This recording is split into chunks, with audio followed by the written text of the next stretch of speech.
Today's like a nice sunny California day. People are jogging, running, playing, and it's hard to imagine that in seconds if we had about an 8-point what this whole city would be like as far as people scurrying around here, freeways collapsing, and I mean, in seconds it could change your whole life. I would say that the fear of earthquakes most closely approximates a specific phobia or situational phobia. It would be different from a paranoia or an obsession. Paranoia would more typically be about other people. There are probably some exceptions to that, but more typically a mistrust of others. And an obsessions are usually unwanted intrusive thoughts. They are often about sexual or religious themes or fears of hurting other people. Seismophobia? Well, that's a tough diagnosis. It's not even a medically recognized condition. You see, a phobia is an excessive, irrational fear. But we live on Earth. We are Earthlings, right? Natives. And we're kind of stuck here. Most of us will live every moment of our lives on its surface. And if we can't get away from something that theoretically kills those living upon it, well, then how could any rational person aware of this reality ever get on with life, function, or do anything other than collapse under the weight of dread? So we're gonna do a little tour here of San Francisco, and I'm gonna tell you a few things about earthquakes that I know or remember. There are some things you should be afraid of. So the fact that some people are afraid of earthquakes, that could be healthy, because really there are damaging, problematic, really destructive earthquakes. So it's how afraid are you? So you always have to look at the deeper cause. And who knows, if you find someone interesting enough, you may even find yourself over time occasionally forgetting these fears and getting on with your life.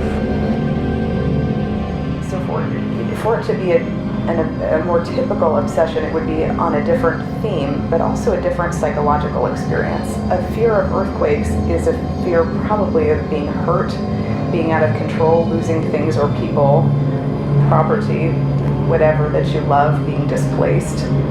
So probably more in line with a typical phobia. So this message is for Frank. Frank, I did a background check on you. I'm pretty sure you did a background check on me too. I would like to see more of your work. I think we should meet, and you can film if you're willing to dig in and hear the truth. You can stay up with me in the city, but you will need to suspend your disbelief and walk out on a limb with me a ways. Then you will see what you should fear. After that, we can talk about how to overcome it. Okay? Meet me at the docks at the coordinates I mailed you. 1 p.m. I don't have a fear of earthquakes.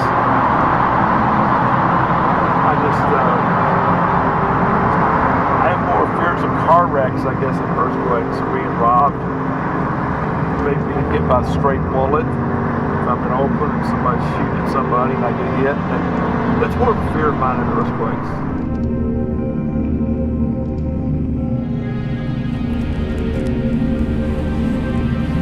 I'm not late. I was scoping the scene. You can't be too careful. It's clear. You're clean. Let's go. I think it's important to be reality-based. You should start with facts like get to know exactly what it is you think you're anxious about. I realize how this may seem, a little extreme, too cautious. You may find that more you know about how earthquakes work and what they do and what causes them, they will start lose their fearsomeness to you. Don't you think so? You see this beard? It's fake. It's not real. So an earthquake is actually just a sudden release of energy. So they can be caused by volcanic eruptions. They can actually be caused by explosions, and they can also result from faults. You need disguises. It's critical. With the facial recognition programming used in CCTVs across the world, this is the best cover-up I can do. And so I think it's sort of understood that these acts of God or natural disasters just aren't under our control. Sometimes that can feed a fear, but it can also bring us to a realization that it is not something that we can prevent. So we may not struggle with it in the same way that we may struggle with fears that could be easier to control or prevent. Now I'm going to talk to you about some things today I wouldn't normally talk to people about. And when they occur on faults, which, for example, the San Andreas fault, like we have here in the peninsula, it occurs because you have an applied stress along the fault, and that applied stress over time produces strain. There's nothing to fear but death. And then if you're dead, you don't have to worry about anything because you're dead. For example, fear of spiders, maybe if we're just hyper vigilant about spiders and we stay away from them, or people who are afraid of heights can try to avoid going to high places. An earthquake, we don't know when it's going to hit, we don't know where it's going to hit, it would be difficult to try to control to a great degree. So fear is a wild animal. It's a wild animal that can eat you alive. You have to domesticate fear. You got to control fear. You got to make it yours. You got to own fear. Frank, let me tell you something. You got to learn the proper level of paranoia. If you don't control it, it will control you. No pain, no advancement. It's kind of like if you can prepare for whatever it is you're afraid of, you feel better about it. But you can't control the outcomes, and you don't know when it's going to happen. You look a bit winded. Welcome to San Francisco, the bumpy nose. If it's irrational to fear being harmed or crushed unexpectedly, horrifically, at any moment by an uncaring world, then in a way I suppose you could say that what is called seismophobia is just rationality and clear-sightedness that most people, most of the time, lack or actively seek to avoid. We seem to have lost him. We got to keep moving just to be sure. So earthquakes is something that if you have free-floating anxiety and you need to attach it to something, that would be a good something. Because you don't know when it's going to happen, you don't know how bad it's going to happen, and you certainly can't control it. So that kind of justifies all of your anxiety. But that would not be helpful. I've got a lot more to tell you, but I don't think this is the place. This is the kind of place where people are listening. Do you know your John Edwards? Sinners in the hand of an angry God. Camera right there. Got security. No, don't film the camera. Do not film the camera. Jesus Christ. Natural men are held in the hand of God over the pit of hell, and neither is God in the least bound by any promise to hold them up one moment. We are surrounded by uncertainty. The devil is waiting for them. Hell is gaping for them. The flames gather and flash about them, and would fain lay hold on them and swallow them up. And once the fault is strained to its elastic limit, then you get the earthquake eruption. There are no means within reach that can be any security to them. Even the ground beneath your feet isn't grounded. In short, they have no refuge, nothing to take hold of. It helps me to prepare for an earthquake. So in our home, we have a 60-gallon barrel of water in our backyard that is clean. All that preserves them every moment is the mere arbitrary will and uncovenanted, unobliged forbearance of any incensed God. Product from scum. Somehow many find that a more comforting vision of an angry, vindictive God than the idea that we live in a blind, unfeeling, empty universe. We have food, dry food, for up to a month that we can live off of. We have emergency lights, we have emergency blankets, we have all of these things. Highly tactical. But yet what I'm most proud of, more than my keys, is my water key. This is what I meant by are you prepared? Let me show you right here, public park. Want some water? Okay, there's some water for me. Water key works. Survivically inclined. Something in man abhors a vacuum, whether it be above his head or beneath his feet. When you know what to fear and why, it gets easier. It just becomes necessary to be brave. That's the solution. You can't just run through life being scared of everything, I don't think, or be a miserable person. Our planet is a spinning, swirling ember hurtling through space. If you think about it, only an astronaut or spaceman alien could legitimately be correctly diagnosed with such a condition. Only for him or her might such a condition be deemed irrational. I guess I first started down this path a few years ago. Chased some hacker out of the system. Started a standard subroutine sweep to assess damage and start cleanup. I should have figured out at the time of the breach. Some clown had patched in a bore weevil retro code. So you might think you're afraid of heights, but that could be a metaphor for something else. Or it could have been a bad experience that happened somewhere at a high place, but it wasn't about the heights. It just got associated with the height. It crashed the system, deleting all the data before anyone could react. I don't think you would just take on an anxiety without being prepared for it. So, I mean, the symptom of the anxiety might not be the real anxiety. But it was then, when everything crashed, I realized what had happened. It was irreversible. It's one of the many conditions that reveal the mass delusion and derangement on which human society is based.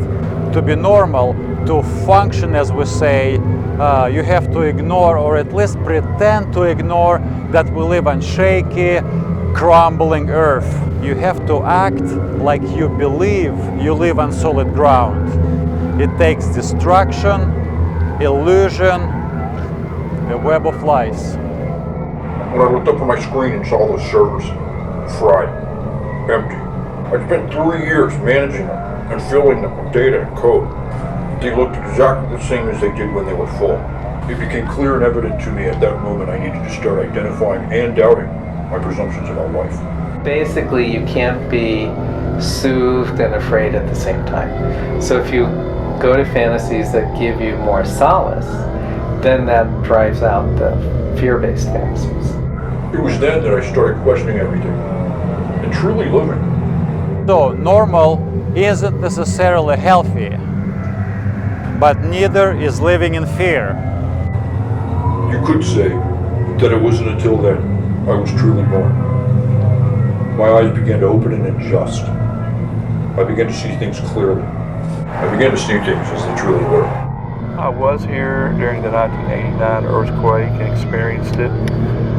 And where we're at right now is Cervantes and Bay Street, which in 1989 this whole corner was devastated, and to the right behind us was devastated. 3 or 4 people died in that particular location. You know what? I quit. I've been on leave ever since. But if you are afraid of earthquakes when you actually feel them, that might not be a problem. That could actually be a healthy response to say something bad is happening here and I need to get under the desk or whatever. So fear can be an actually reality-based, healthy response to something that you should be afraid of. I want you to know it's still not too late to back out of this. I would presume that there is a deeper issue at play here, that this obsessive fear you have maybe stems from something else. Socially, sexually perhaps, a larger concern or general anxiety maybe.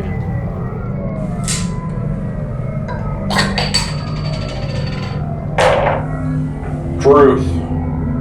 The sort of truth I'm about to show you gives you a choice. You can't, like most people, just slowly back away. Turn to flee the memory. Curl up in a ball, so to speak.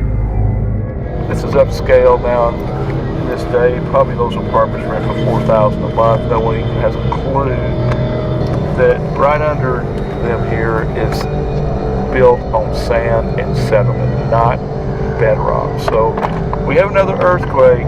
This area of San Francisco will probably, just like '89, be the first to just collapse.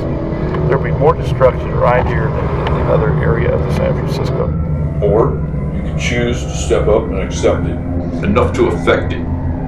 Once you see what's going on, what I'm doing, and what we're up against, you aren't going to be able to turn away. If you care about the truth like you seem to in your videos, if you really think you can face without flinching or blinking, if you could accept the dire ramifications, okay, brace yourself. I would encourage you to confront this fear in order to see what it may signify, or what greater, more basic fear your psyche is maybe hiding behind this more specific one. My name is Scott, Scottish Snodgrass, and I've made a deeply disturbing discovery. I'm still on good terms with Scottish in spite of his sudden departure. Although I say that, it has been over a year since I've seen the guy. I assume he's doing well enough. Here's what's going on. So there's a company. I don't want to name them. Maybe I will later, depending how brave I feel. But there's a company, and they are making the earth shakers. I don't want to say where. Yes, I know Scott. I've helped him rewrite some of his automated security protocols, and he shared some code with me. It's really been helpful for infiltrating different sorts of firewalls online to manipulate Groupon terms for my mom. I first discovered all these connections between the Nameless Annihilators and their affiliates by chance. Skill gives rise to chance, and chance to skill. I think the earthquake is 6 point something. I forget exactly. I do know there was 67 people or 69, I forget, died in the earthquake. I was charting trading patterns online.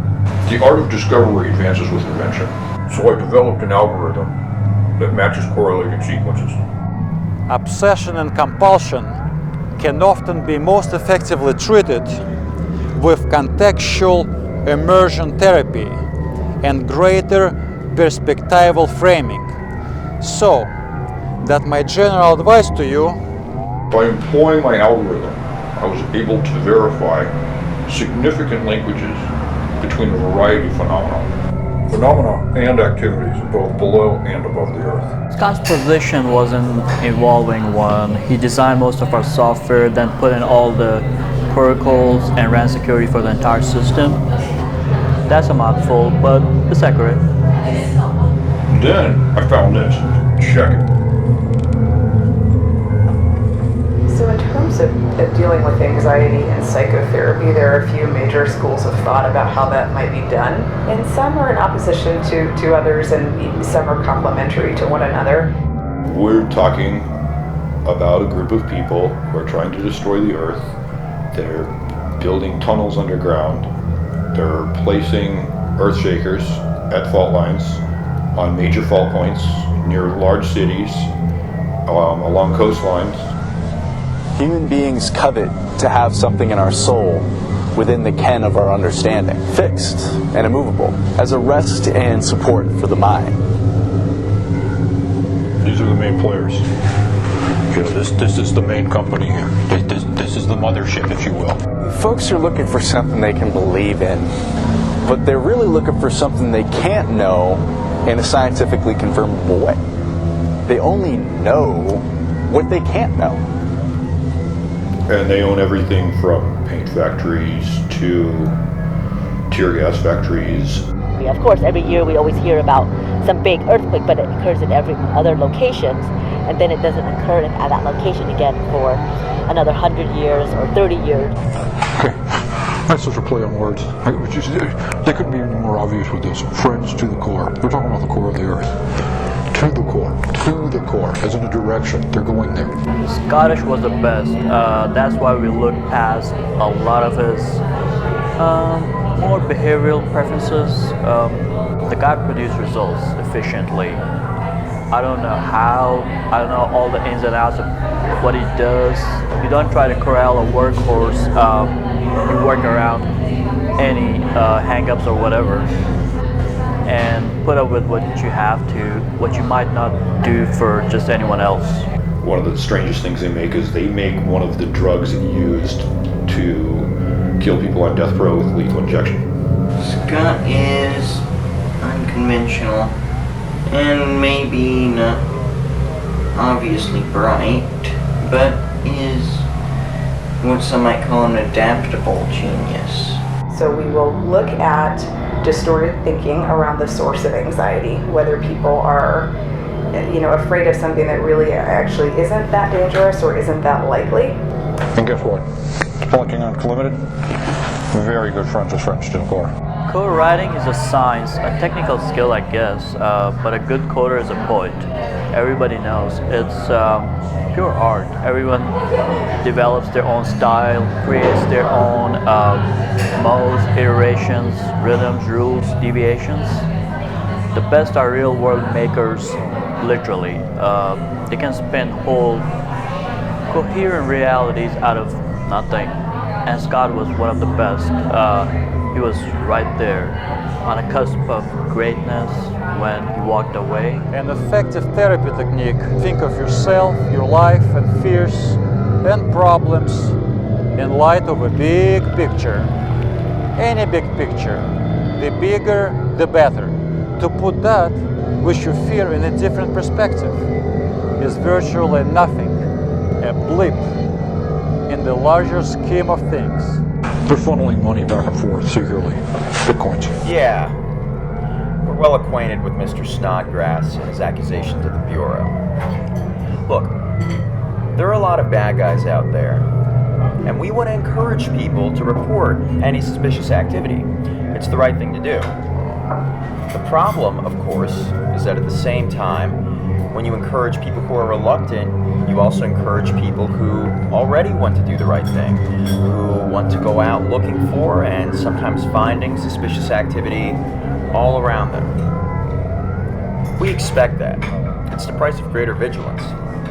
Rather than picking up arms and spending thousands of years killing people, they're going to do it out with Mother Nature. I went and looked at the 880 freeway collapse. Days afterwards, there were 60 some odd people whose bodies had to be recovered after the earthquake because it pancaked. Obsession can be positively channeled in such a way that it works itself out, but without some ongoing, regular outside perspective. It's liable to just intensify and swallow you and your whole life. Fellas, securities. These guys are dirty. Real dirty. Well, he never hung out outside work or after hours. I never saw the guy coming in or out of the office, and I'm the president, so that's pretty impressive. Friends? I have colleagues, associates, and allies. Friends are thieves of time, and life is short. Tidal waves and earthquakes, which are then responding at the same frequency to trigger across the whole globe. The consequence of this is global extinction. Other types of therapy use more of an acceptance model, more the philosophy being more that we shouldn't struggle with our anxiety, and we really shouldn't struggle to try to solve our anxiety. We should try to live with it gracefully and almost accept it. You should especially beware of the slippery slopes of paranoia.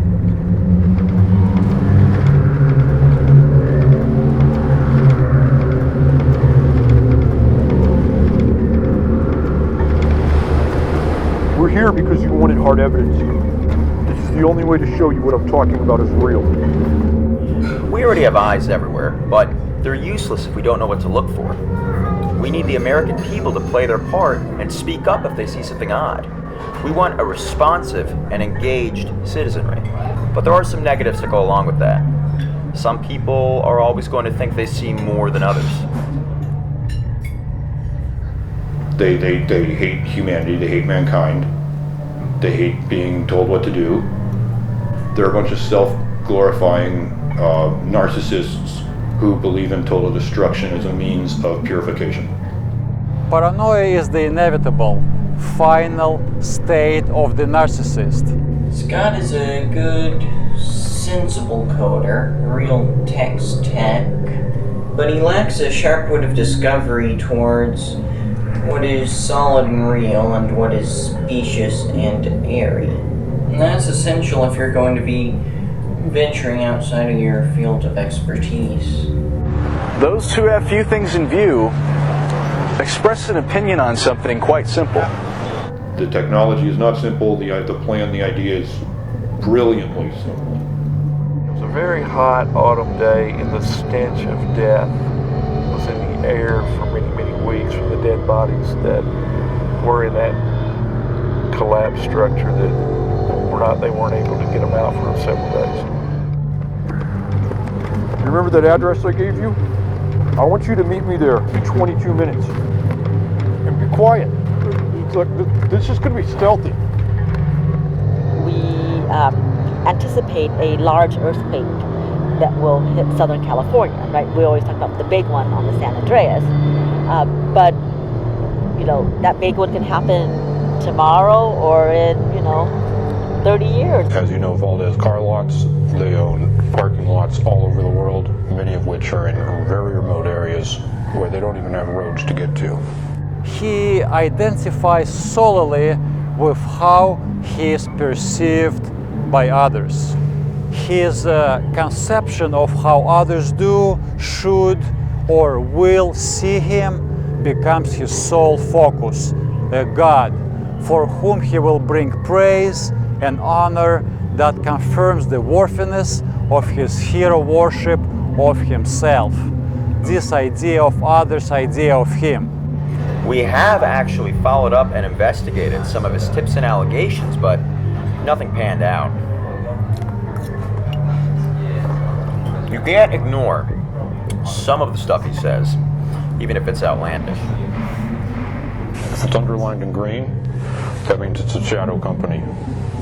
We are a publicly traded company. We have nothing to hide. We aren't guilty of anything but making profits for our shareholders.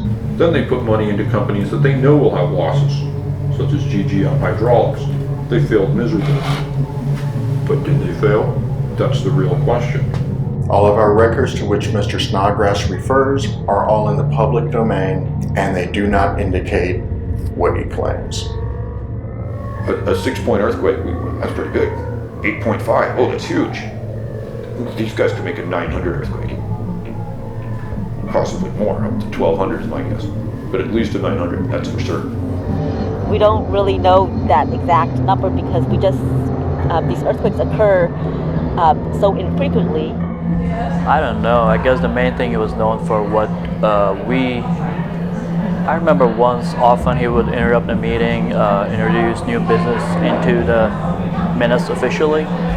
He would set this up beforehand and propose voting for funding Bigfoot research in the Northern Sierras. Or sometimes he would just present a screed. He would lecture us on some random urgent socio-political topic or newly discovered oceans creatures, then take comments, harmless really, but always so serious, much more than what we are actually supposed to do or to be discussing or doing what that day, but whatever. And it did take up a lot more people's time than anyone probably appreciated. Hitler was looking for power. Mussolini was looking for power. Genghis Khan was looking for power, domination, control. And these guys are looking for the absence of control. They're looking for chaos. We just don't make profits. We make people's lives better around the world. I'm hoping people open their eyes and maybe we can stop these guys. His self-absorption is more a product of his relations with others. For me and you, nothing human is foreign. But for them, all life and living things and creatures are abominations of nature. The irresolvable point of contention between the environmentalists and the Order boiled down to the fact that they saw the Earth as a living ecosystem that sustained life, while the Order conceived it as a dead thing, infected by life. Slimy, greasy, gooey, gross, living things. I look for patterns. I look for anti-patterns. I look for inconsistencies. And this is just mind-boggling. Let me show you something here. Where is it? Yeah, right here. T331.4.113. The original oil company went on to expand and buy a wide array of financial and technological companies and proceeded to transform and merge them into secret R&D think tanks and labs that lose billions of dollars every year. Profits to fund the whole operation come from other sectors and shell companies of their corporate empire. Imploratora spends over 40% of their budget on security, but their myopic obsession with insulating data and research has actually left them quite vulnerable. The Vortexians have succeeded because they want one thing and want it completely. They devote every heartbeat and synapse to annihilation. As long as the co-opted public and the propagandizers cover for them, profitable and undetected crime will be called virtue. But that's why you're here.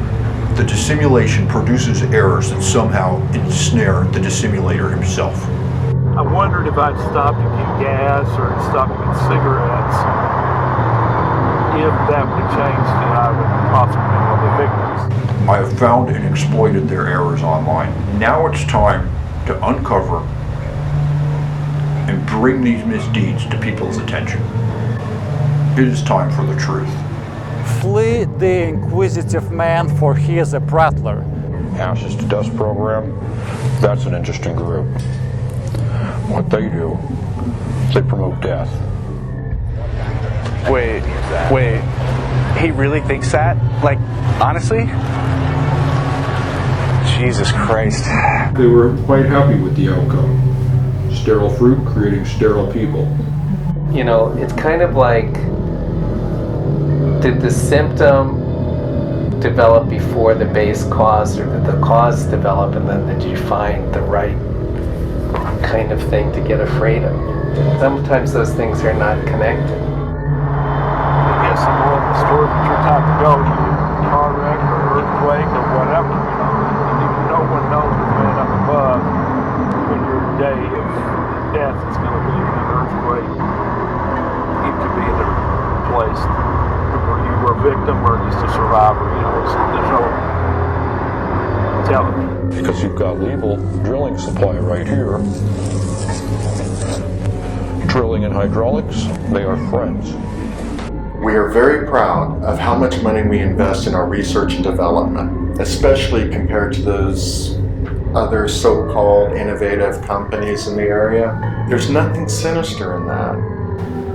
So the company, they buy up all the real estate around their new offices. So every block they own around their office. And through that, they're able to keep people from eavesdropping, listening in.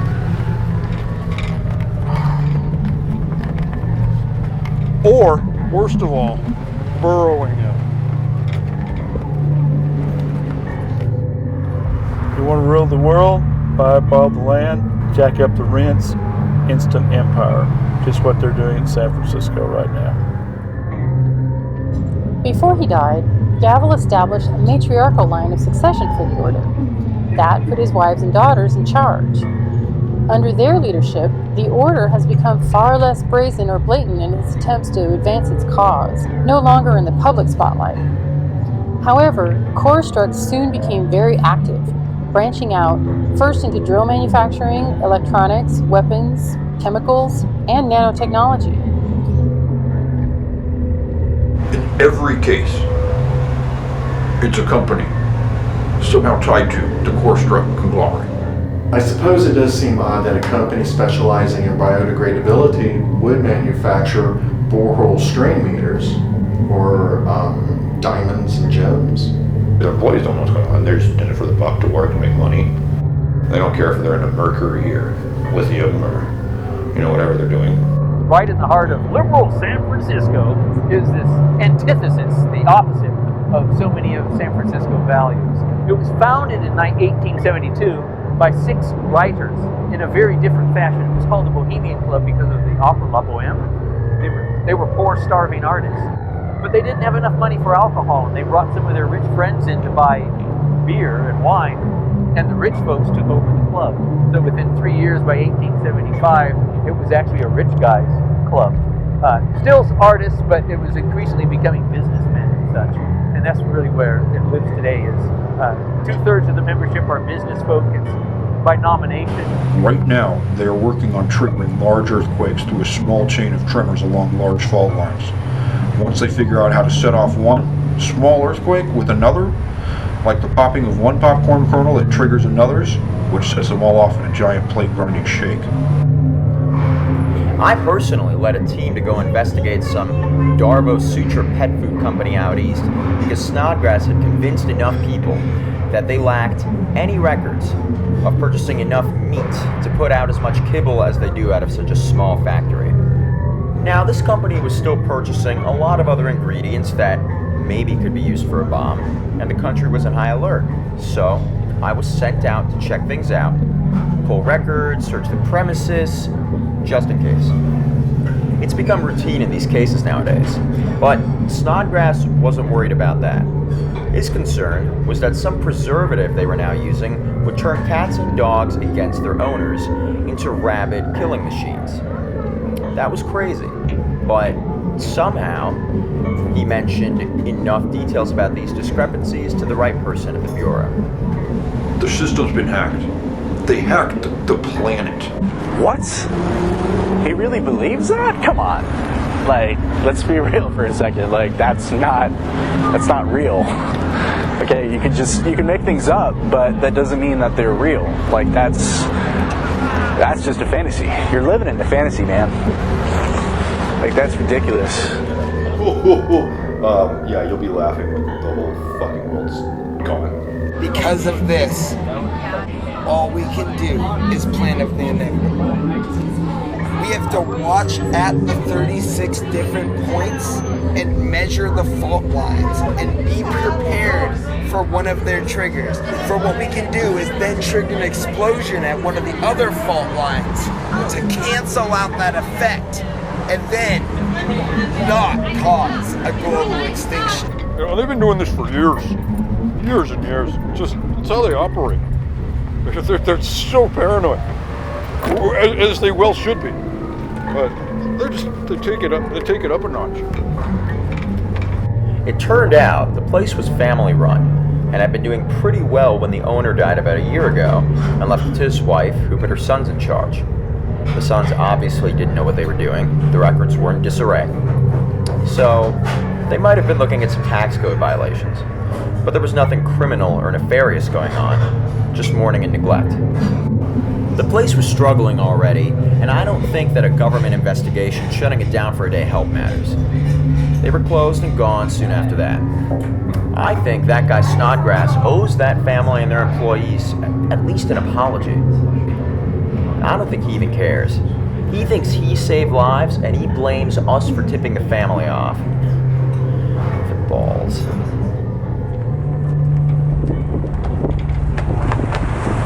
Can you give it back? The core of the vortex and symmetric portal rides and teaching us series of paradoxes. We are living, so we are not.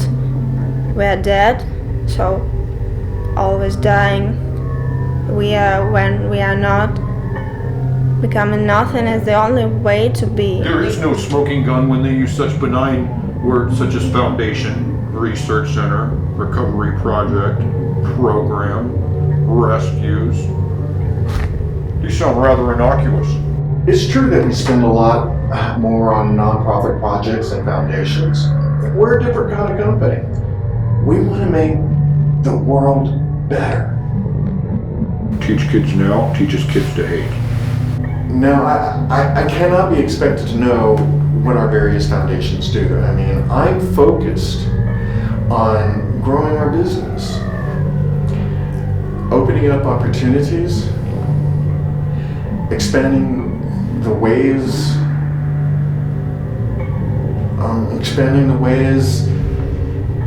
we can realize we do good things. We do. There are a lot of clueless rich executives in this town with more money than they know what to do with, and a lot of gurus with answers who are happy to help ease their financial burdens for them.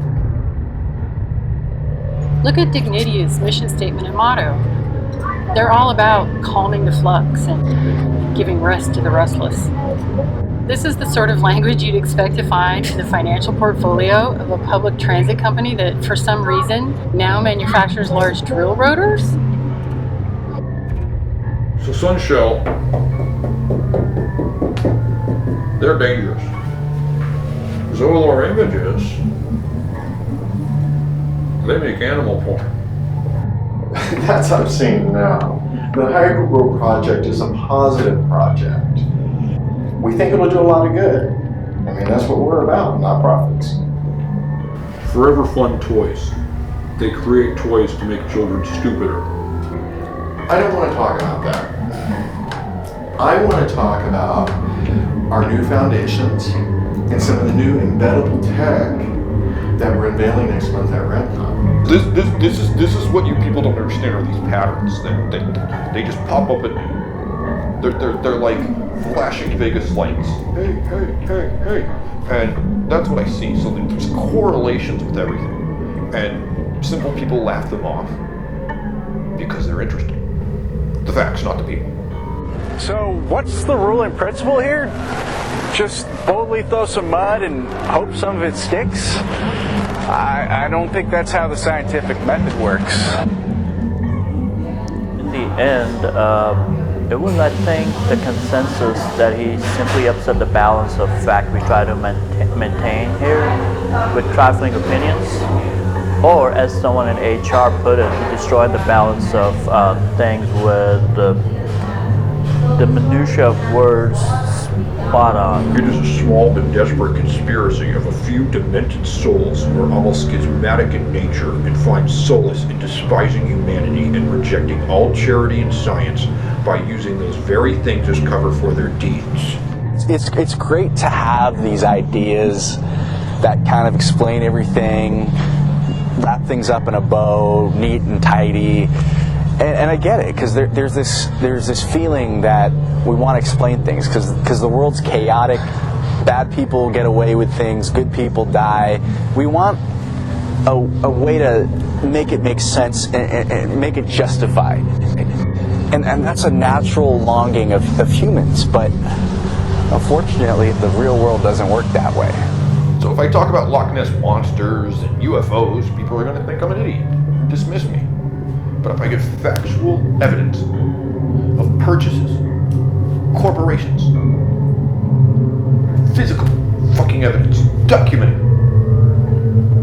then people will listen. And again, I stress it's men only, so that's weird here in San Francisco. Although gender issues are pretty fluid anymore. In their overzealous frenzy to stay one head of the governments and the hackers, they've over-encumbered themselves. We're gonna get them right in the soft spot.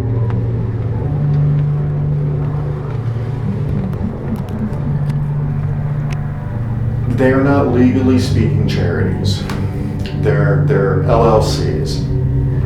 So technically they can make profits or not. You know, they can get more stuff done for the betterment of all. We're trying to do a very difficult job here. There are a lot of really bad guys all over the world who hate us, who have a lot of resources and clever plans to kill us. And so I don't have time for the fake ones. To see through the illusion that what is alive can never be, and finally grasp the essential truth that nothing will ever be as long as it is something, that as long as it's something, it will never truly be, but always on its way to being more or less than what we make it. That is enlightenment. Let me get this. All right. We're ready. All in all, I'm glad we at least have parted on relatively good terms, in spite of the dramatic and sudden nature of the whole affair, I think. I would like to think on both sides that there's still no ill or will or bitterness.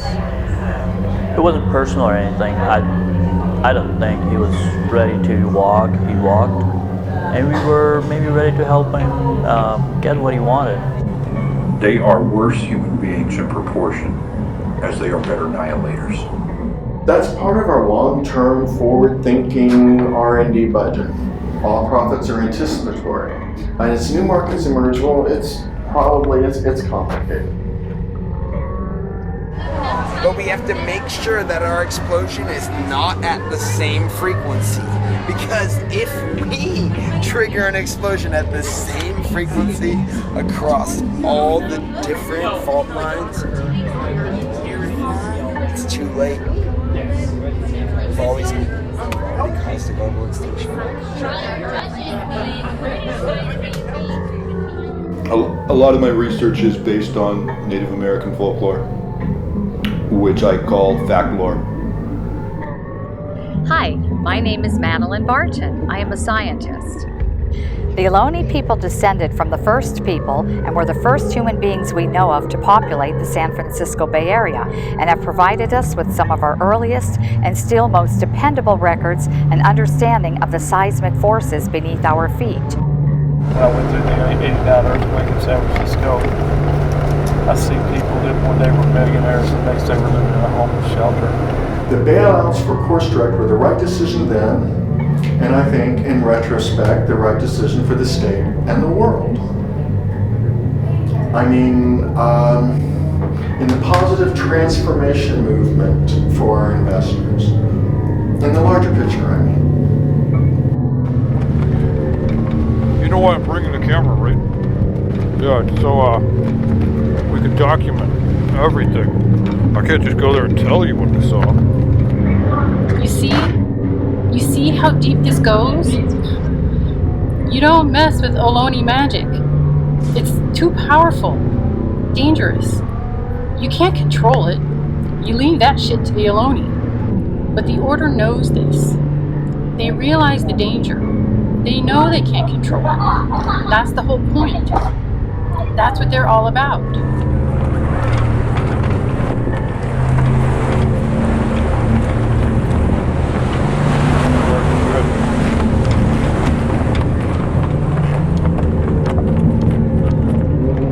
Semper Mortuus. It means always dying. Always. already dead. That's what they believe, and that's what they practice. They're just so bad, you know? But also so passionately devoted to their cause. They just don't care what anybody thinks about them. I'd like to briefly talk about Kin of the Dead. They market themselves as a company that protects animals in need of rescue. What they really do is they monitor and GPS and tag Bigfoot all over the world. They have over 10,000 Bigfoot on record that they're currently watching. I think you'd find our research is mostly confidential for a lot of perfectly legitimate reasons. Correct me if I'm wrong, but what in the hell does Bigfoot have to do with earthquakes?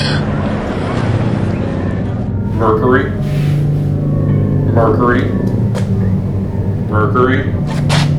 Mercury. Mercury. Mercury. Mercury. Mercury. Mercury. Mercury. Mercury. Yeah, they sound like kooks, but it's all science-based, and it's not so unprecedented. There is both rhyme and reason there.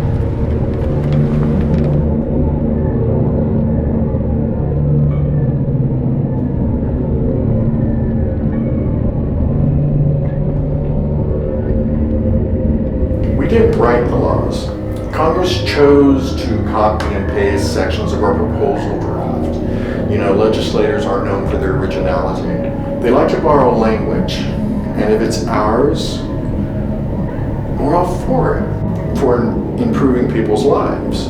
I mean, whatever we stand for, that's fine, but it's not the same as being at fault for the unforeseen consequences of those regulations. You see what the Earthbirthers forgot in their frenzy to buy up the whole world. They forgot this. They forgot the sea. The sea is still free.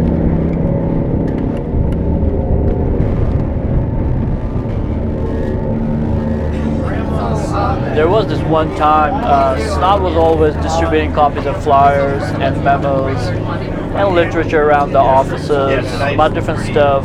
Some of his company offer are just about the rules concerning sharing the office space with others. Well, he came in to complain about the thermostat or the ergonomics of the workflow or whatever, and I had to get on to him, remind him of the business of the company. In any event, 1/3 of the membership must be artists, and they don't have to pay the very high membership fee, but they have to perform for the rest of the club. Cyanide. Cyanide. Cyanide. Cyanide. Cyanide. Cyanide. There was a lot going on, socially and politically at that time, and the Order's first instinct was to lend its support and attempt to co-opt various factions of different civil rights and social change movements. Hey, it was the 60s, man. Sex, drugs, rock and roll. Haight Ashbury. Drinking group sex, juice bars, weed. People were living in fucking tents. They hated money. It was just like the new generation. I went through that shit. They were very active and influential in the Right to Die movement early on, of course. You know, folks could do things in those days. We had the power and the freedom. We didn't have social media looking over our shoulders every 5 minutes. In every case, though, the group ended up alienating itself, always taking things too far, and clumsily attempting to appropriate every cause to its own theological agenda. It was the 60s. Fellas coming everywhere, in anything, anyone. All that jizz. Some were bound to get where it was, not intended, but it still meant it was meant to be. I think at the time they seemed like common sense regulations. Maybe. If we hadn't had the 60s, we'd probably be still burning people to stake for witchcraft. While they were a leading key group in the California environmental movement of the 70s, for example, by the 80s, every major group, even those the Order had helped found, had publicly disowned the group as dangerous and anti-ecological, anti-nature. Let's talk about lasers. Did you hear about that thing that happened? It's huge, I hear. The Hermitash's shamanic priest descended into the earth. Floral coral carvings. Please don't ask me. Please don't ask me. The international conglomerate that publicly seems to be in control of the whole racket operates from out of Brugge, the Amici Arnani. But they are another marionette of the Remakers Council of Chromes. There are no records indicating that the Holy Remakers own anything other than the land they live on. They haven't broken any laws. They don't even leave their property. I don't know whether it's my faith that gets me through, but if I lived in Western Kentucky, they have tornadoes all the time. People lose everything. Florida people have hurricanes, so wherever you're at, there's going to be some act of nature that can change your whole life. Questions of religion and mental health are always interesting. My feeling is that most of the time, people's religious affiliations end up being psychologically helpful if they have a positive relationship with religion. Certainly extremely fear-based associations or, concerns about being punished in the existential sense can be harmful to people, but much more often people's faith seems to give them hope and a greater sense of meaning and purpose and fewer fears about what may come next.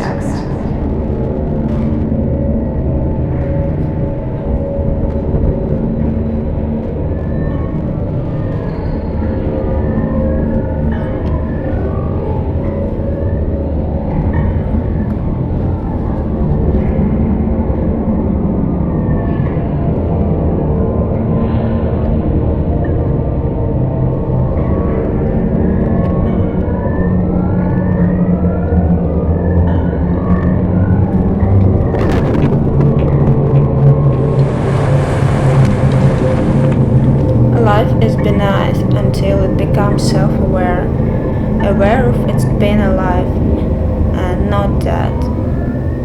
It is at that point that all life must be reproduced to its composite parts. So my sense is that people who do have faith in whatever sense that may mean do have some psychological benefit. Maybe do experience, maybe they don't experience less fear or anxiety day to day, but may be able to draw meaning from that or feel hopeful about what's to come. I mean, it's comforting to think of a story that explains everything about what happens to us, why people do the things they do, some kind of cosmic justice, if you will. Karma, sin, it's all pretty much the same thing in the end. If we cleared the woods of every two-bit shady sex cult and granola group, we'd run out of jail cells pretty quick. I say let them rot where they are. Plutonium. Plutonium. Plutonium. Plutonium. Plutonium. Plutonium. Plutonium. Plutonium. Plutonium. We have computers. They're downstairs where it's cold.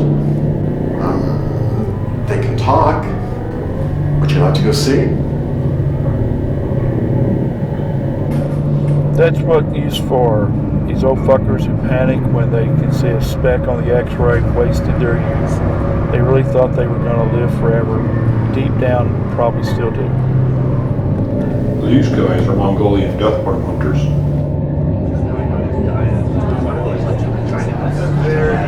Like many great men, Scott's greatest assets were falls outside of their proper, very narrow, specifically tailored context. He mainly feared nothing so much as that he might seem in doubt upon any subject at all. You notice what's interesting about the Gandalf group? Rhymes with Randall. Hormones are natural. I mean, our body produces them. Everything produces them. Plants produce them. And that's how you get photosynthesis. The results are about what you would expect. Controlled chaos, nature at war with itself. Ouroboros. What is nature? Seriously, nature. Friends to the core. What? Friends to the core. Okay, can we just talk about something else? A little less ridiculous and airy? Thanks. I know someone within the Randall Corporation. I think there's a lot more we could talk about than what we're not supposed to. She's a major part of the equation. The shamanic priest drew the first maps of the Earth's crust fault lines.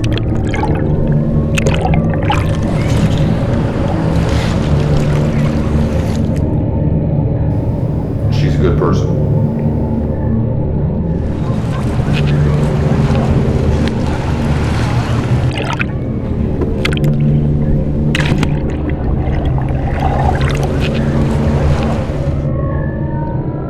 Cosa nace cosa. That's mastery. I don't want to say we have a relationship, but we've got a friendship. Though highly advanced, the Ohlone directed their development toward living sustainable, symbiotic lives with all the turbulent forces of their world. I'm not the romantic type. I'm the analytical type. Life is a swirling chaos that consumes itself when turned inward, but when that constant, steady, willful becoming is turned outward, it appropriates the world to itself and its shifting false needs. Someone has to make these things. Someone has to save us from ourselves. She's one of the smartest women I've ever met in my life. In fact, she is the smartest woman. No, she's the smartest person I've ever met. The precariousness of life and goods in the region led the Ohlone to direct their energies not to war or material gain, but toward understanding their world and themselves. Because, like I said, I don't want to get her in trouble. Our solution is the least bad one on the table. Okay, if I expose her, she'd be in harm. Her own company might kill her. The Ohlone knew not only when the earth would shake, when to hunt and plant what and where, but they also knew not to build too high and not to accumulate too much, for the earth itself taught them moderation and how to live simply in harmony with their world and each other.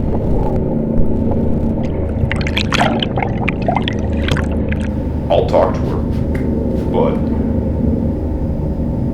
I would die to save her. I don't want any harm to come to her.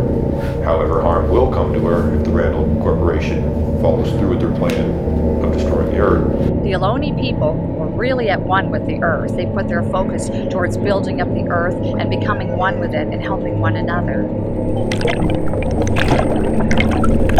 The alternative is chaos. It's definitely a double-edged sword. I don't want to say her name. I don't want to point her out. I don't want you to know she exists. They say they do all for nothing because they consider nothingness. That is the true being of all things. Dead, still, unconscious matter, to be the true goal and cosmically intended endpoint of all religions and things. And you asked if I can trust her. How do I know she's not an insider trying to betray me? I'll tell you, she's more afraid than I am. They used the mountains, water, rocks, trees, and creatures around them to tell and preserve their greatest stories and wisdom. She goes by the name Andrea.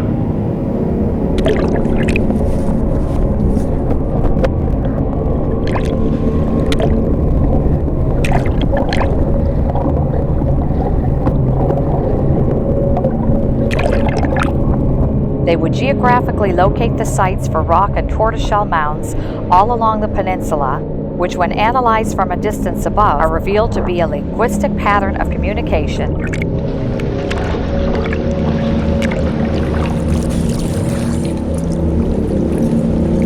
To live is never to be.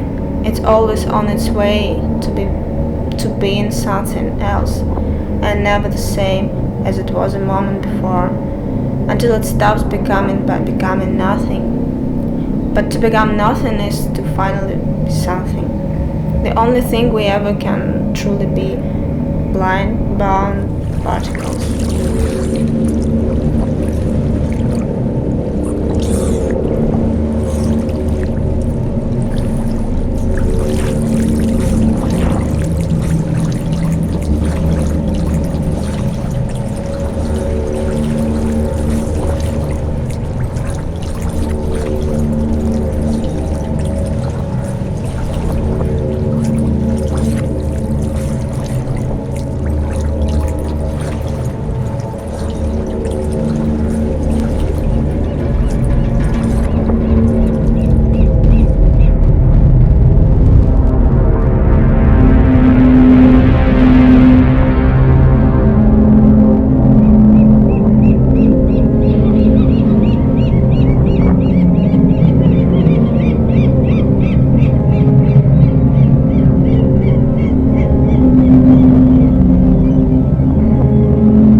We had a break-in last night.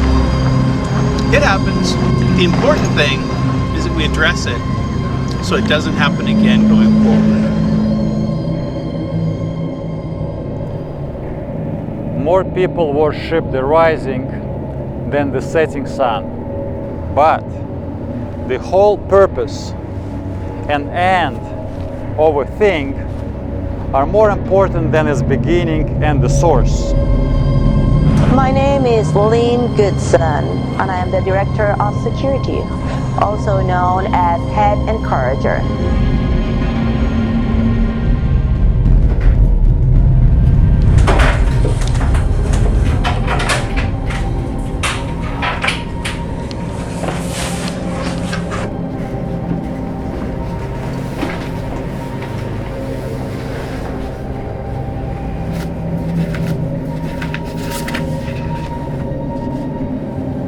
This is incredible. This is amazing. It's so detailed. Everything's in here. Got more than enough evidence. Security is a component that most companies simply take for granted. They spend all these resources inventing the best products and then just start looking around for whoever they can pay to protect them. And that's usually whoever is willing to work for less. Now, after all the time you've spent stockpiling all these resources, you hire someone that you barely know anything about. That's understandable, but short-sighted. Look at the size of this thing. Look at the dimensions.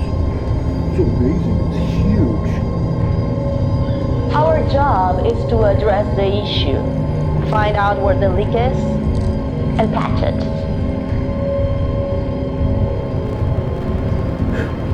So ingenious, so evil. Today, through breakthroughs in linguistic code, computing, and programming, we have begun to decipher the code they use to embed their teachings. A lot of what we do is about training and procedures. Our guards are expected to always be learning and relearning the skills and procedures that we've given them. They revamped the transistor here with a reverse actualizer? That's a constant concern of the security business. It's the human component that's most vulnerable to a breach. And it's why we organize our whole corporation around the goal of ensuring we are relying only on the best. Basically, this is like discovering Atlantis while riding a big ship. We make them. The Vertexan claim to live for the only real, lasting, solid thing we can count on in this world. It's a rigorous, patented process. Clear as pie. What I can tell you is that we rely on a sort of code of honor. We believe that if you treat your guards as family, you'll get that level of loyalty in return. I really think earthquakes are probably a good thing because the fact it is nature's own way of like cleaning up society. We want them to feel like this is their home, their turf, and they want to protect it as their own. I've got to show this to Andrea. Lots of companies have codes. If somebody is only giving them a wage and kills people without saying code of honor, like thieves. I get it. Thieves always make great guards, and vice versa. It is a very exciting time now for all of us scientists because we are now able to decipher their codes and to find out their wisdoms and their purposes that they embedded in these different features.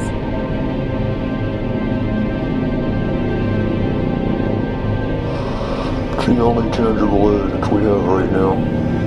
Our own agents are very versatile. We phased out employee checks decades ago. Now we rely exclusively on people that don't need money for a living. They wouldn't know what to do with it. They get everything they need from the company, and they need nothing else. It puts whoever has it to jeopardy. I might as well paint her a radioactive stink bomb. The problem with thieves isn't what they steal, but for whom they steal for. A person steals when he doesn't think he has what he needs. The thought never crosses the minds of our employees. Some people, I guess, just can't deal, you know? Reality is too scary, too stark, too complicated, and overpowering. She claims she knows the right people.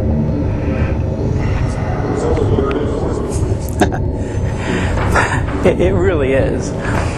No employee benefit package can be better than a family. This is it. The whole world can see. Just stay back. Stay hidden. See, everything is in-house.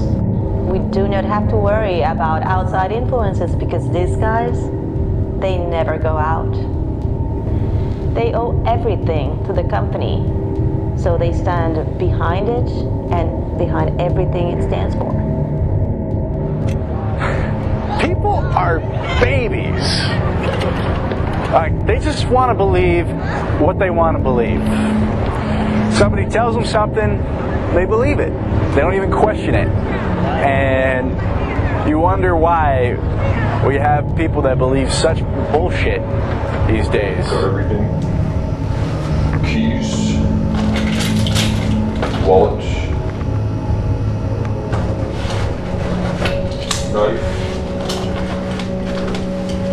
Oh, flashlight. All of them is stored. What? You do lie detector test? Brainwashing? None of that is necessary. It's simple. We just tell them we created them. Like genetically, in a lab. We have done a lot of translation, but so far we have discovered what appears to be a lot of jokes, actually dirty jokes. They're not very funny, but they seem to hit a certain sense of humor that they had and was their way of communicating with one another and entertaining one another, we presume. I'll wait 12 hours for her. After that, we'll abort. This is it. We have to save Flemings. We have to save Andrea. Then we tell them they're all like our firstborn sons, and we raise them like brothers in arms. That's not true. No, it's not. In actuality, what we do is that we adopt dozens of orphans all around the world. Then we raise them, we tell them we created them, and they become loyal to what owns them. The reality is there could be an earthquake, so it's not reality based.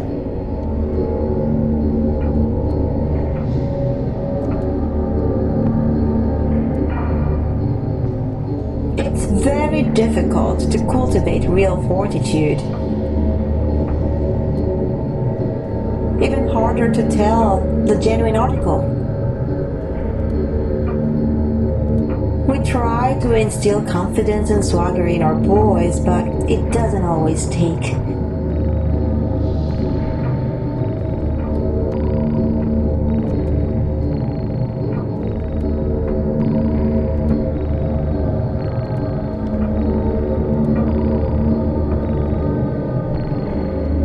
Remember, stay back and stay out of sight.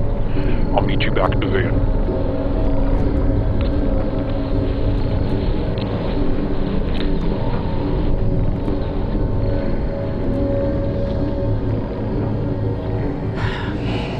What happened here, son? I just froze. It could also be that these messages of code were somehow jumbled by the earthquakes because of the shaking and rattlings of the earth during the earthquakes. Perhaps some of these trees were not exactly where they were originally planted. I froze, Elder. I think I felt the fear. On the other hand, is it going to be today? Who knows? You know, and if you can't say for certain it's today, what's the point of being so anxious? You know.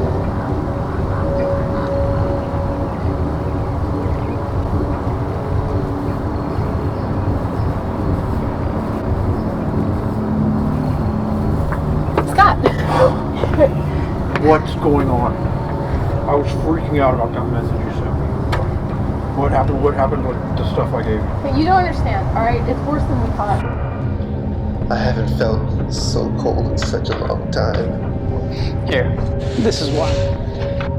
Maybe it's comforting to think that you have some grasp on it all. That even if you're powerless to stop it, you might at least understand it. Put it in a box. Explain it.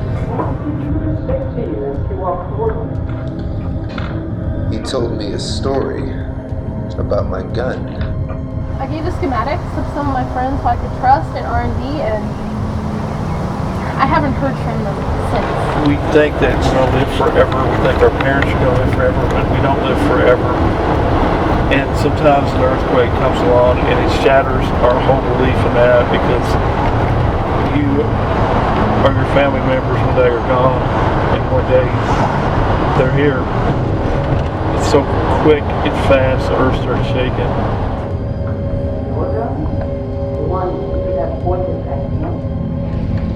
Yes. It's standard issue. It's very efficient and reliable. We've got video, we've got photographs, we've got the evidence we need. We've got to show this to the feds. No, listen. If we show it to the feds, they'll have congressional Would you hearing. listen to me, okay? Alright, I stayed late and I found out what's going on. I found the plan. The story that he told me. It's about the Beretta brothers. The Beretta brothers both loved the same woman. So much so that they fought over her. It got to the point where one saw the other talking to her, and he pulled out his pistol and he shot at his own brother. Arcana has been building this thing for years, all underground, all along the fault line. That's a terrible story. I'm so sorry you had to hear that. See? Right here. And the only thing that can be done is to shut it down long enough to draw them out while we go into hiding. He shot to kill. He shot to kill his own brother. But he missed, and instead he shot the woman that they both loved.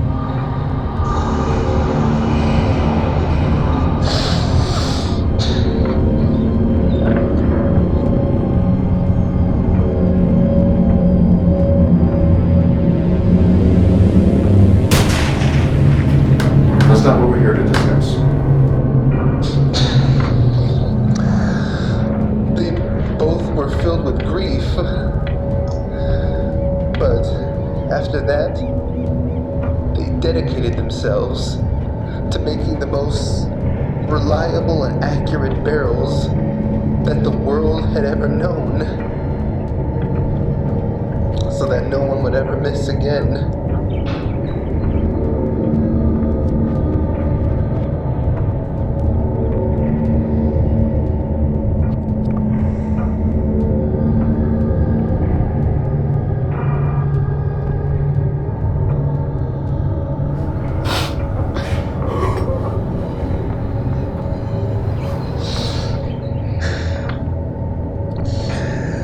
That's what I held, Elder. Such a deadly beauty that came from such a horrible tragedy. Such heartbreak and pain to make such a wonderful weapon. It felt so heavy in my hands, Elder. So heavy.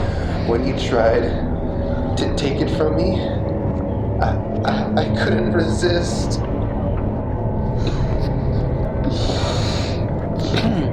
Finish your roll.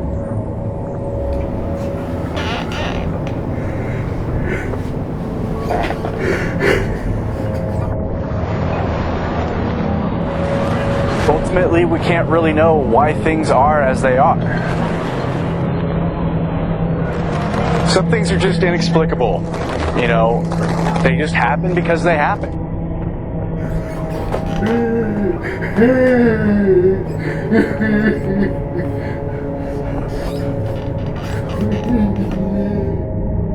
It's best just accept that and move on, and think about what's important: staying alive, safe, and debunking. This is good. It may feel like it, but even this will make you stronger and better. It's good for you to be reacquainted with your fear and your purpose.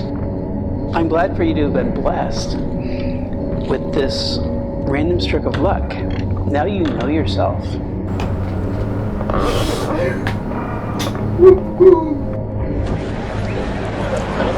The consequences are always tragic when we stray beyond that.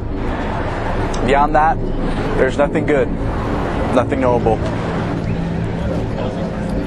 What is this coming out of my eyes? It burns. The real criteria is, does it interfere with your actual daily living?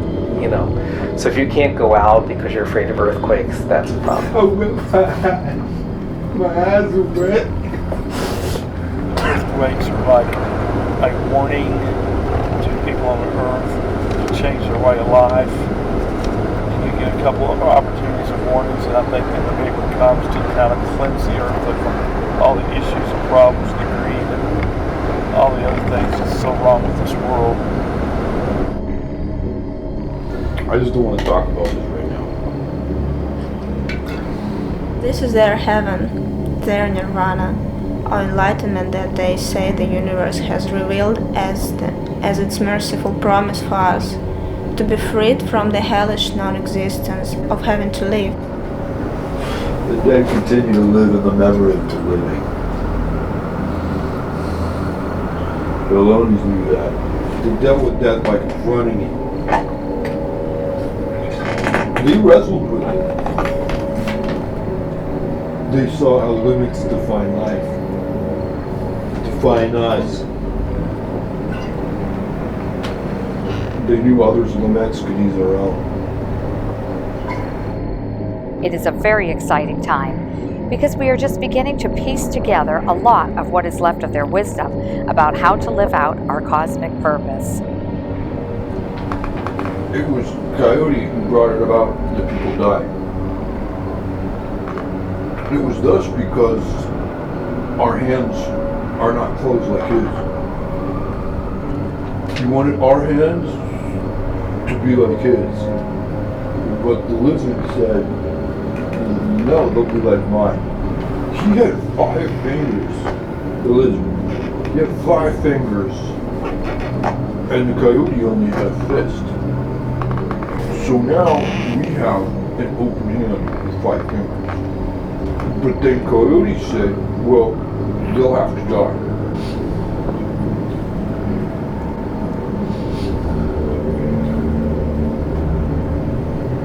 I guess that's the trade-off for having thumbs, I guess.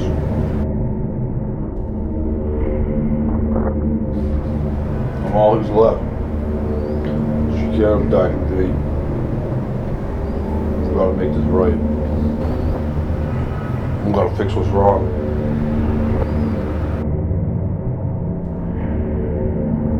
We raised these guys on a steady diet of warrior and hero tales of devotion and sacrifice.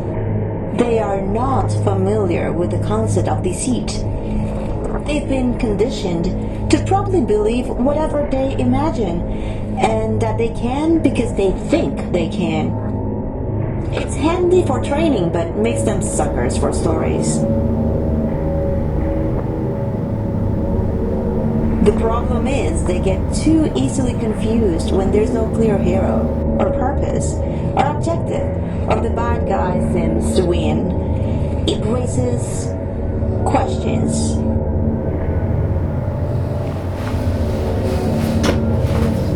We can't change what never should have happened.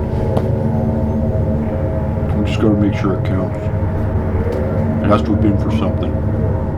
The reality is that nothing is so neat and tidy. The lines between the bad guys and the fake good guys just aren't as clear as he'd like them to be. I'm not gonna lose it. I'm not gonna lose it. Not now. Not yet. I'll lose it later. I'm gonna keep it grip.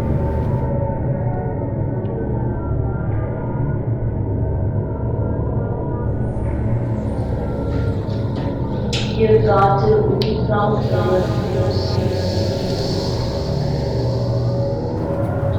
I've gotta just do it. To do what I need to do. I can dwell on it later. There's no time to dwell now. There's no time to just grieve.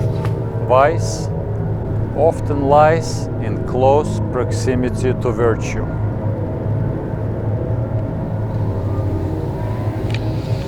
As he taught, stand ye in the ancient ways.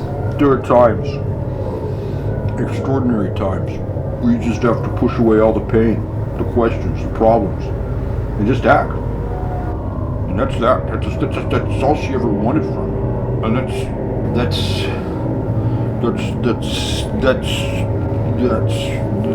that's that. Someone like Snodgrass gets so caught up in his own head, confirming all of his own hunches, dismissing everyone else's doubts. It's not sit around and fucking mope like a dope.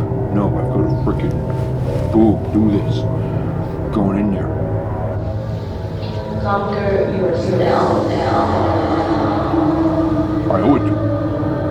And we all owe it to him. And see which is the straight and good way, and walk therein. I don't want to use the word martyr, but other people can. Yeah, she Joan of Arc herself. That's what she did. She Joan of Arc herself. I've seen a lot of bad stuff in my years as a cab driver. Let's face it right now, our laws of government, they're not protecting us. So earthquakes could be nature's vigilante to clean up our society and get rid of shit like that. We got to finish what she started. She needs someone to press the enter key for her. I'm going to do it for her. It's only a matter of time before someone like that loses touch with reality and hurts himself. Or others.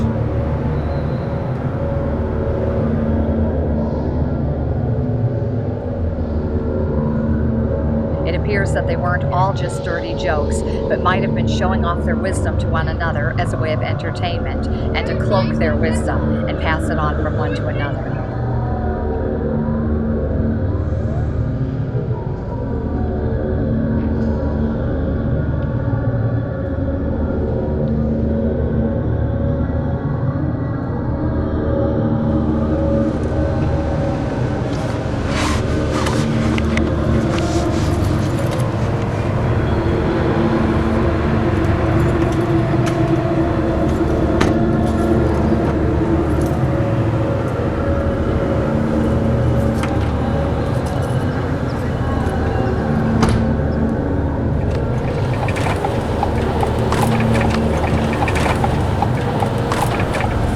would you like to go somewhere out of town for dinner? Drive up north or something?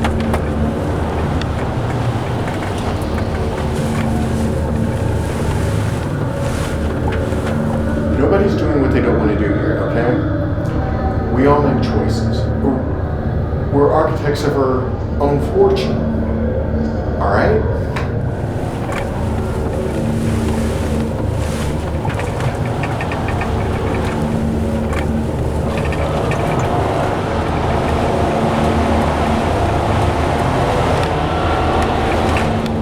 You let no stranger talk you into bounds.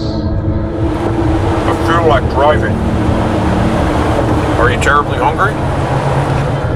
The earthquake was in 1989. Now, if you add the numbers 8 and 9, what do you get? You get 17, right? The earthquake was at 5:05 in the afternoon. In military time, 5:05 and 17:05.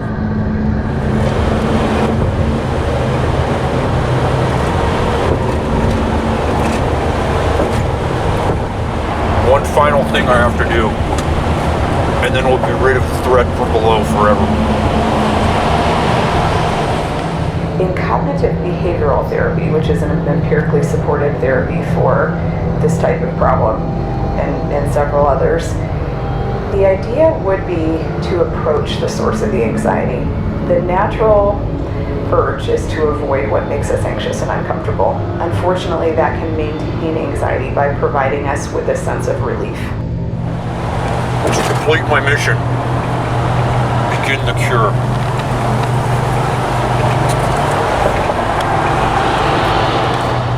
Some people even say that the 10 Commandments are exactly 17 Commandments, because you've got the 10 Commandments and then there's seven areas of the scripture that talks about 7 gifts of the Holy Spirit, which is actually the number 17. Those coordinates laying smack dab on the San Andreas Fault. No roads go out that far, so we'll be taking a bit of a hike. Most people aren't prepared. Our family, we're prepared just because we want to be prepared for such an event. But I would say that's what helps me to kind of mentally prepare if an earthquake were to occur. But I think most people probably just don't think about it. So Don't worry, I've got mucho agua and big cap repellent by the gallon. Happy is the man who knows the true cause and has trodden underfoot all fears, inexorable fate, and greedy offering.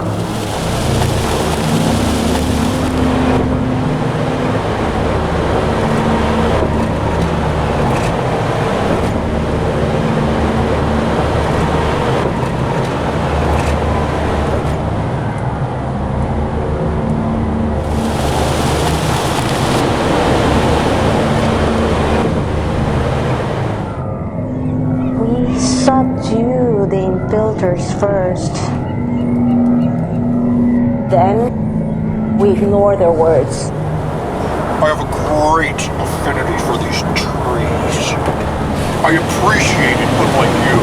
You look at a tree and you see an IKEA book rack. I look at a tree and I see a grounded brother. I have great affinity towards these tree brothers. The judge who has respect of person will desert the truth for a piece of bread.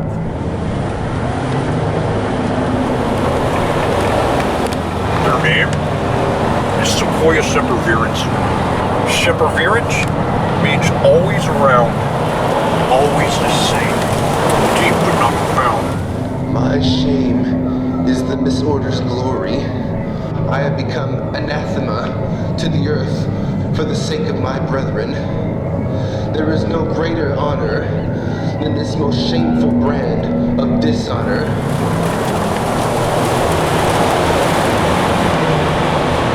We're heading to that pot of gold. You know what's in that gold? Truth. Revelations of untruths. Sometimes that's just how the system works. There are always going to be cracks.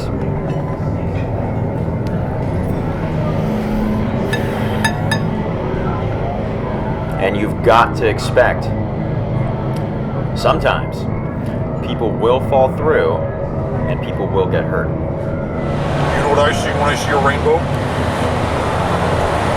Light reflection. It's like God's prism. I once heard a wise story about rainbows, but it's not worth repeating. A good reputation is the rightful possession of the dead. There's no real choice now.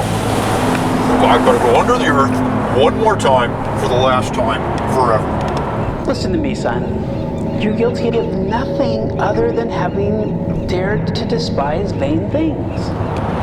Andrea risked everything and died because she knew it was here. What I'm trying to reference here is the number 7 as being kind of a number here that means perfection, if you look at biblical terms.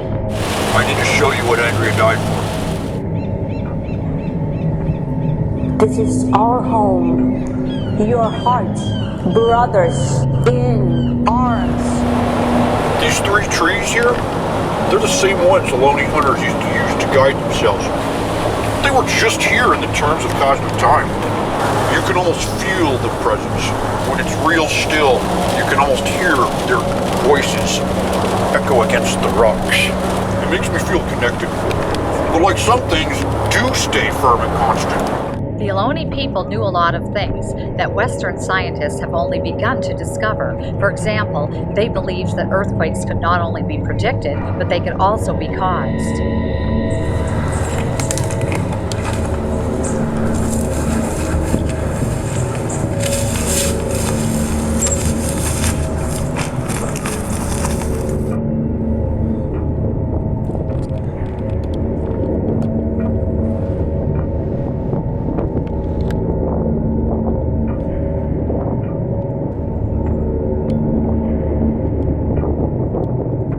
Purity protects those who protect it.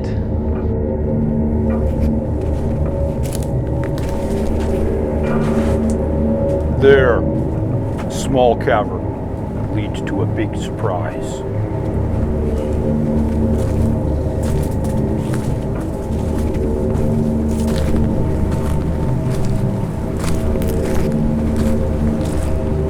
I think you're drilling down the wrong shaft right now.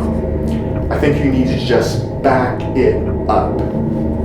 Your arms are your link to the brotherhood, the birthright lovingly bestowed by our progenitor benefactor.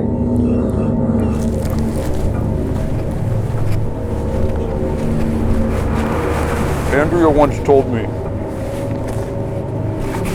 it's us against the common enemies of mankind. I told her, I won't lose you. But I did.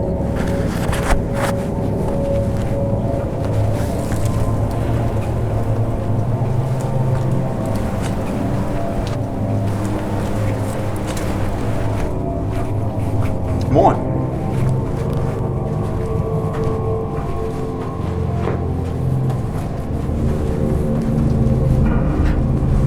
That way. Descend and be like unto God. Deep down we know it's true. Remember it all we recited, and you will never be afraid. Maybe we'll get back to writing software again. The code always calls us back to her sooner or later. It's in his blood. She had been trying to find this place for a while, and she finally did. She was the one who told me about its existence and how to get in, how it works, sort of.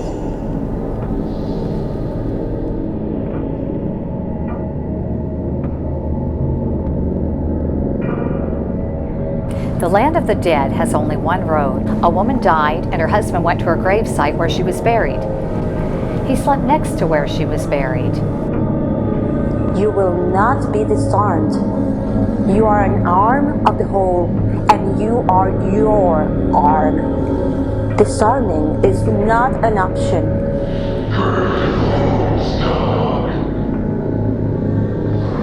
Coming up on the anniversary of that earthquake.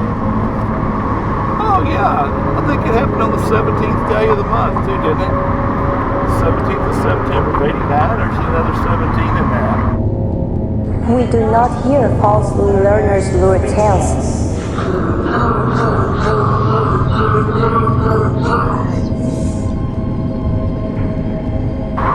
17th day of the month, 80, 89, and 17. It's in 1,700 hours. Recall the words from the story. Never cower like a naughty flower.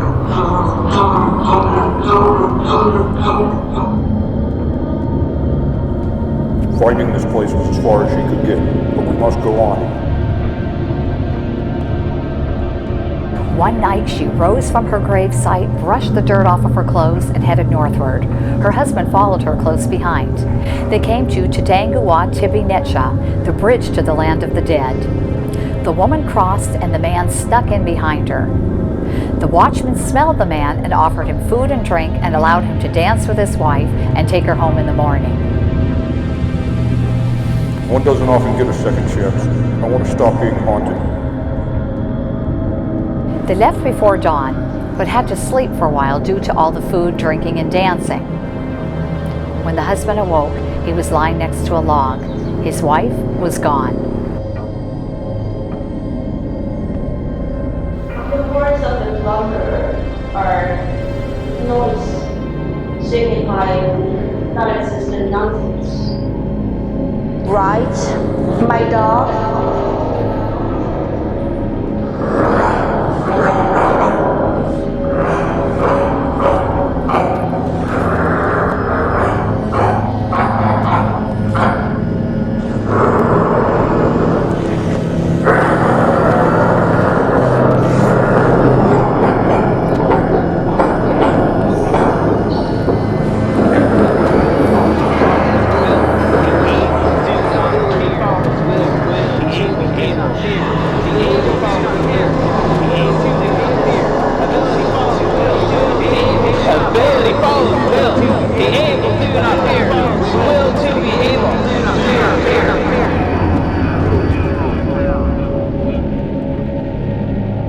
Sometimes heroes lose it all.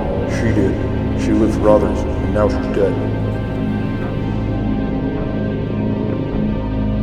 Perhaps it seems adverse to common sense, but so is all such knowledge as is digged out from the hard mine of history and experience. That's what Grandpappy said anyway.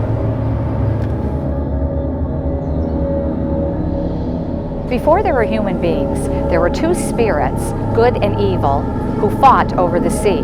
All was water back then, except for an island that is now known as Mount Diablo. There was both an eagle and a coyote, and one day they decided to make human beings. All I know is it is up to us. We were given the mission, and we're going to complete it. From a grain from the earth, the coyote and eagle made 6 people. They decided to send them out in pairs in different directions. They were still animals, but they became human beings.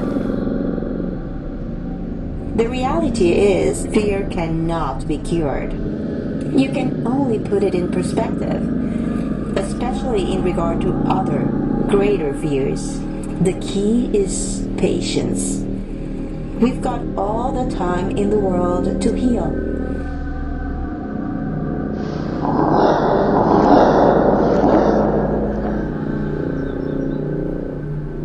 There was little land then, but somehow the coyote and eagle learned to make mountains rise from the waters. The water is still under the world. As the human beings multiplied, the water began to recede.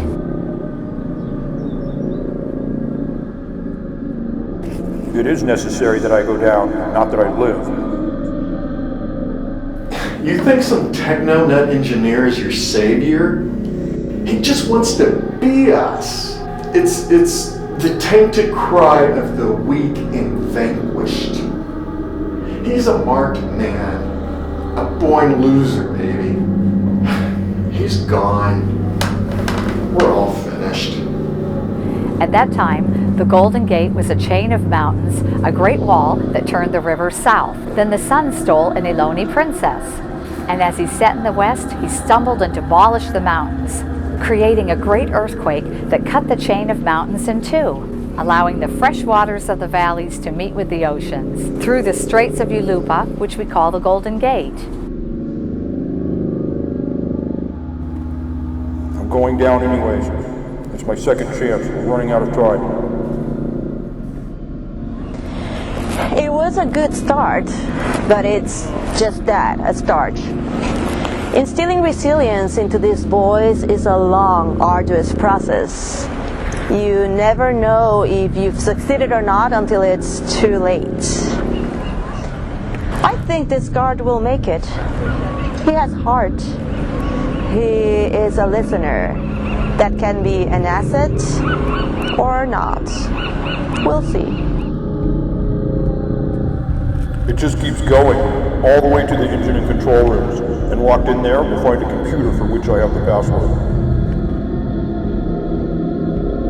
What is now San Francisco rose from the waters, whence legends tell us it will someday return. Please don't ask me. Please don't ask me. There I was born, and so here I die. And the world doesn't blink. It doesn't lose nothing when I lose it. We're going up the Schlemactor control room. You sound proud, almost like a parent. I'm one of the many proud parents around here. Wisdom is justified by her offspring. I am going to shut it down. But first, I have to make sure that the magmatic pressure that has been building up is safely released. I think I have to go. I think you need to go. I don't want to talk about this. Are you feeling a little queasy and claustrophobic, Frank? You should. There's millions of tons of earth over your head right now, bearing down. You feel it?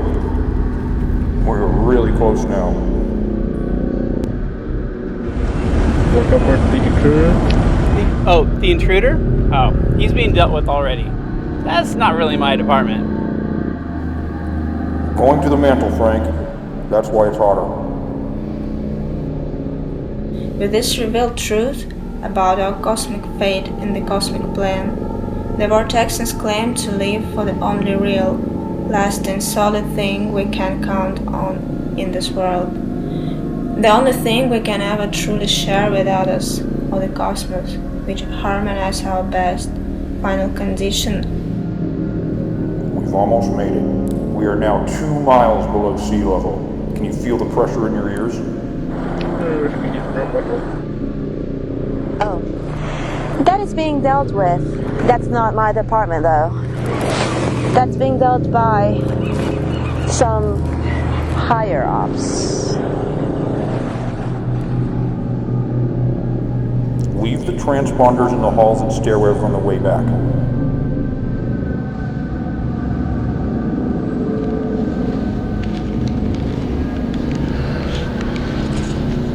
Our cause is pure. I just keep my eyes on the road and keep driving. What else can I do? And here, take this. Go. It's not worth the risk if we both die. This has to be over. I have to go. Thank you. Goodbye. See ya.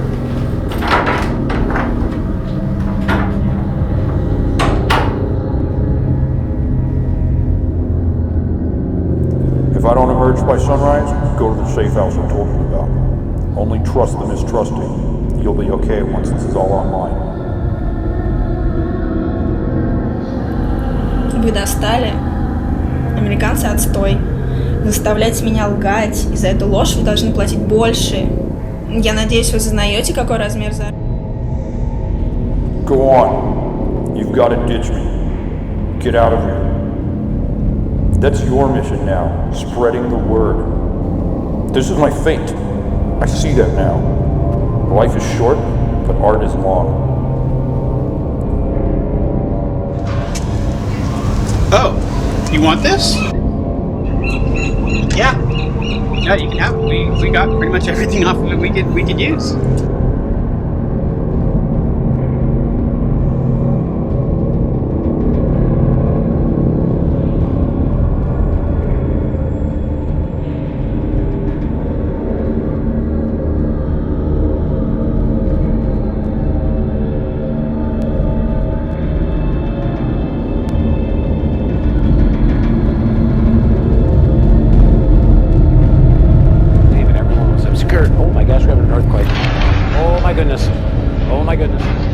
Good one.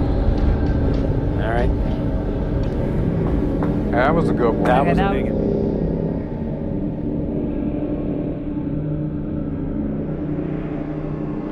I guess the incident with the explosion in the shaft.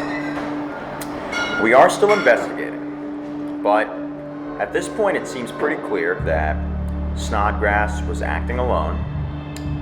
He had been setting this whole planned attack for quite some time. Apparently, he tried to plant a device, an explosive, down some old mine shaft. The whole thing's caved in now. We can't get in. Scott is dead? That's too bad. I'll miss him. Everyone else online is boring. I don't know what the exact time was. It's possible he triggered the quake. I'm no geonomist. But if so, then it was a bit of a bust. I mean, what was it? A 4.0? That's nothing. That's a yawn. A dud. He died for nothing. I just wish you could know it. I really liked his code. Nobody writes that way anymore. Sometimes these lone wolf scenarios just take care of themselves. Sort of surprised. A 4.4 isn't really that strong. But I suppose if you're underground on the fault line at the epicenter, that's what happens, I guess. No, it's time for your Mandarin emotion. Move! I have to go. Goodbye. That guy was a menace. But you can never know, when or how exactly these nuts are gonna crack. You need due cause, warrants, abilities we don't even have if we were to stop half these loose cannons. Of course, we need greater resources and capacities to prevent this sort of thing in the future.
It was all such a whirlwind, such a nightmare.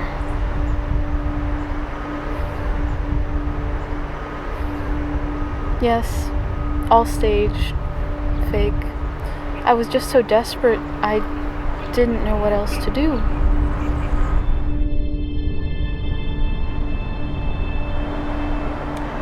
Even with the best protocols in place, you're still going to miss the ones who act alone on their own initiative.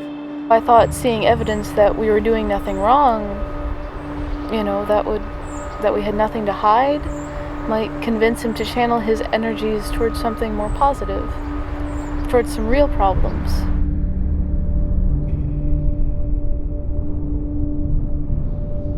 That's the real conspiracy, the dangerous one. between our heads and our hearts. If he'd just been pointed in the right direction and not towards our corporation.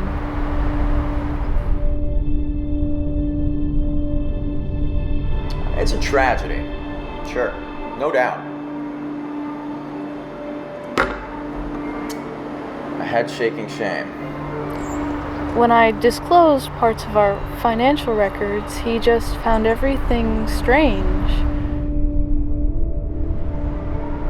But in America, people are free to live out their own tragedies. The numbers seemed too neat and added up too well. And that just made him want more records and blueprints and data and files.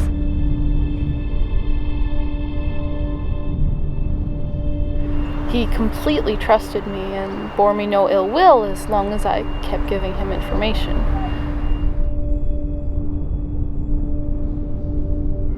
I think the lesson here is that if we don't want to be sucked into other people's downfall, or our lives to be affected by their wrecked lives, we need to stay vigilant. I just didn't see this coming.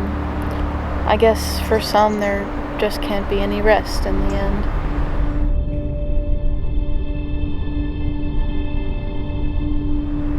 I have continued my work with our company's Foundation Children's Camp and after-school programs, but I've now relocated out here to our new Ashes to Dust initiative at the Center for Youth.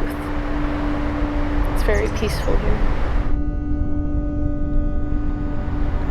I couldn't continue living in the city, not after what happened.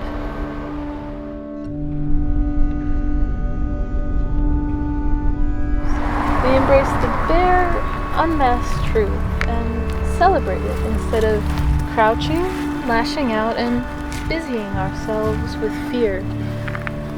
But society scares us and uses us to build itself up with lies about this core truth of all life. It casts death as a boogeyman, if you will.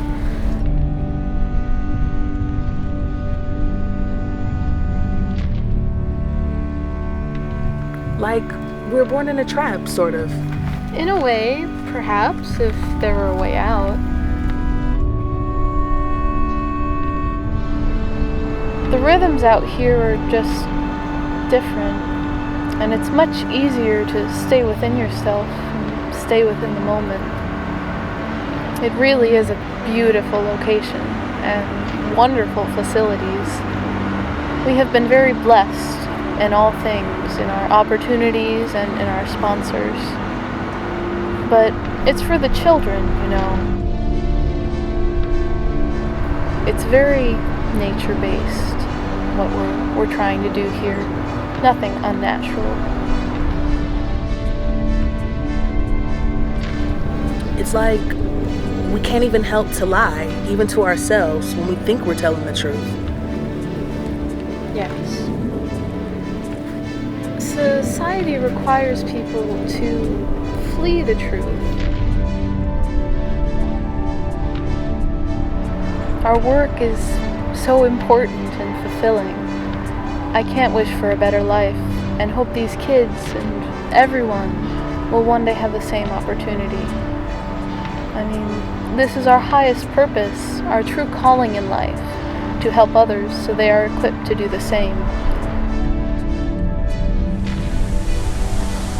And even here, amidst the marshes and the thorn, even here can be found healing properties. And really, even these thorn bushes are helpful because everyone needs needles at some point.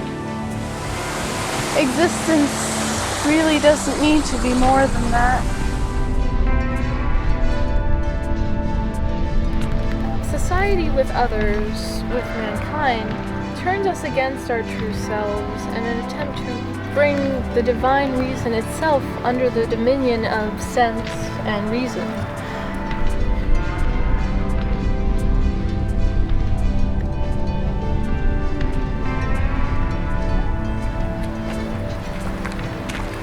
This is where you are born, and this is where you die.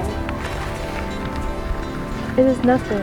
A ripple on a wave, a vanishing vapor. It will mean nothing to you, as if you never existed. And it can be, it already is that way. It is forever already fixed and determined, and without fear. You just have to learn how to tap into that which you already are. Thank you so much.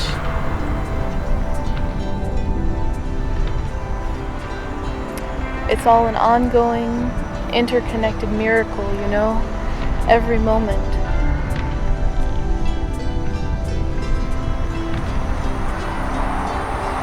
You know, the Sequoia has ancient memories of this place in which it stood for so long. They are the closest thing to the earth itself, which goes on and will go on long after we've been incorporated into it and crash into our dying sun.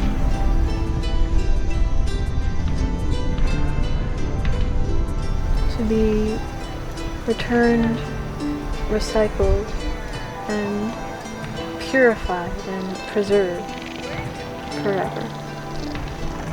That is so comforting and truly illuminating. Thank you so much.